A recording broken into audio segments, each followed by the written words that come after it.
बिहार में तमाम पार्टियां कहीं ना कहीं दिन पर दिन एक नई नई पार्टी बन रही। वहीं आरपीसीपी सिन्हा भी एक पार्टी का गठन किए हैं। तो बिहार में चुनाव भी एक साल से कम वक्त बचा है, विधानसभा चुनाव होना। तो मेरा मानना है कि आप इस पर क्या कहना चाहते हैं और कहाँ से आप आए हैं, क्या नाम हुआ आपका? मेरा नाम जितेंद्र प्रसाद हुआ। मैं फतुहा का रहने वाला हूँ। और जहाँ तक तमाम पार्टियाँ जो बिहार में दस्तखत दे रही है, इसका कारण यही है कि बिहार प्रयोग का धरती रहा है, बिहार एक्सपेरिमेंट का धरती रहा है। बिहार एक क्रांति का भूमि रहा है, बिहार जो है ज्ञान का भूमि रहा है, और बिहार जो है जन विद्रोह का भी भूमि रहा है। तमाम राजनीतिक पार्टियां एक तरफ बिहार को राजनीतिक प्रयोग का भूमि इसलिए समझते हैं कि बिहार में बहुत सारी समस्याएं हैं। यहाँ की जनता भावनाओं में बहने वाले होते हैं। यहाँ की जनता दूसरे के बताए हुए बातों को सच मान लेते हैं और अपनी उम्मीद भरी निगाहों से, आशा भरी निगाहों से तमाम पार्टियां की ओर देखते रहते हैं। और वो पार्टियां इनकी भावनात्मक जुड़ाव का फ़ायदा उठाती है और इन लोगों को यथावस्थ स्थिति में छोड़कर अपना स्थिति को बनाने में लग जाती है। जितनी भी पार्टियां आई, आप लालू यादव की ही बात ले लें या नीतीश कुमार जी का ही ले लें। लालू यादव ने जो कहा कि मुख्यमंत्री मैं रहूँगा, लेकिन सरकार तो तमाम गरीबों का ही रहेगा।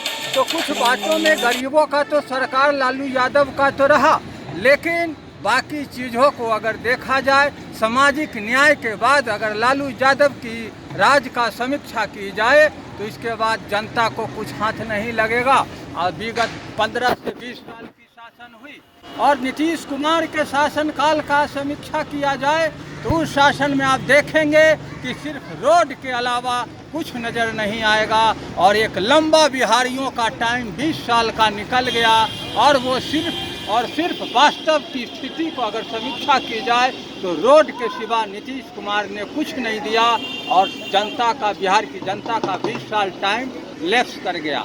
तो आने वाला दिन में देखना है, जो अगले साल 2025 नवंबर के महीना में जो चुनाव होने वाला है, वो तय समय पर चुनाव होता है या समय से पहले होता है। राजनीति बिहार का किस करवट बैठेगा वो आने वाला वक्त बताएगा। लेकिन तमाम पार्टियां बिहारियों से उम्मीद लगाए बैठी है, इसलिए उम्मीद लगाए बैठी है कि बिहार के लोग भावनात्मक रूप से एक दूसरे के भावना में बह जाते हैं।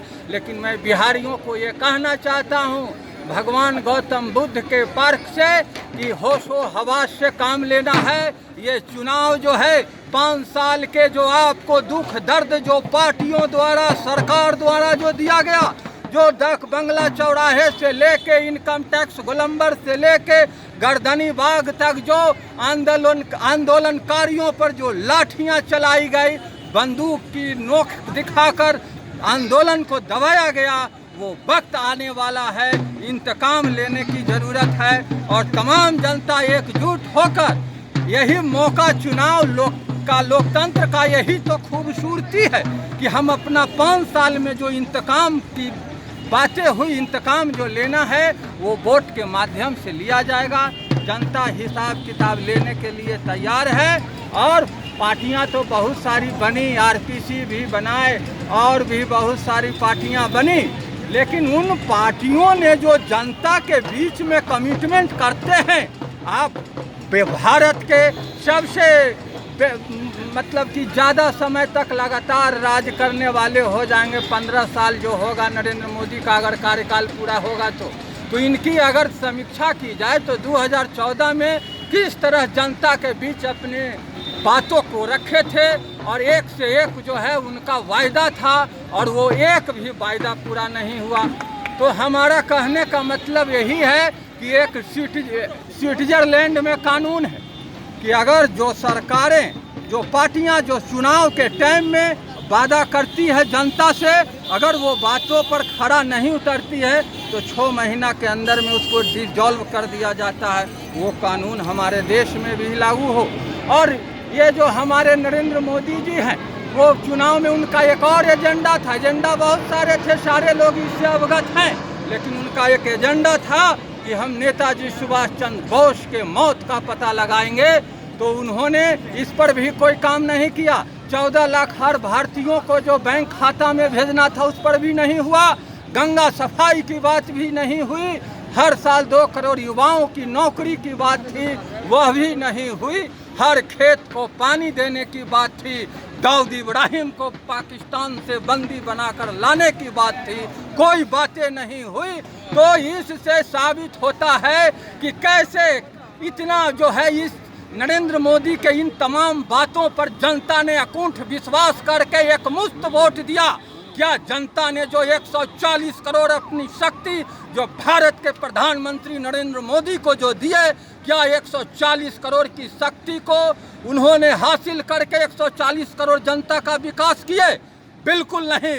चंद उद्योगपतियों का विकास हुआ।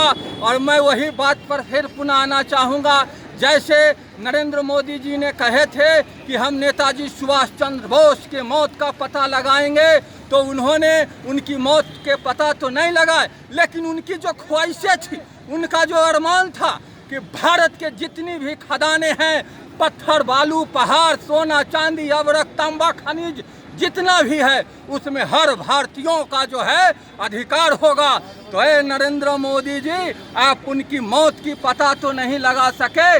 उनका जो कहना था कि भारत के खदानों पर हर आदमी का बराबर का अधिकार होगा, तो अगर समीक्षा की जाए पूरे भारत की खदानों से, भारत का आमदनी 90 करोड़ वोटर है, तो 30,000 पर वोटर आमदनी है भारत के खदानों से।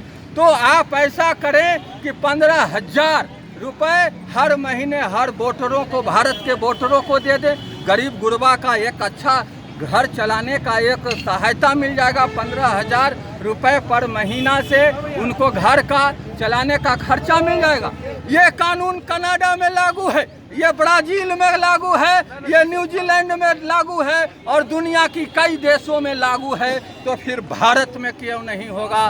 और जहाँ तक बिहार में जो राजनीति प्रयोगशाला का जो धरती माना गया है, तो वो निश्चित रूप से बिहार में समस्याएं बहुत सारी है और इसी समस्याओं को फायदा उठाते हैं सारी पार्टियां, और जनता को कुछ नहीं, सिर्फ वही खोखले और थोथले वादे मिलते हैं और जनता लाचार, विवश, बेचारा बनकर सड़कों पर घूमती रह जाती है। और जनता को राजनीतिक पार्टियां तरह तरह के लोभ लालच देकर वोट लेने में सफल हो जाती है और आराम से 5 साल, 10 साल, 20 साल राज करती है।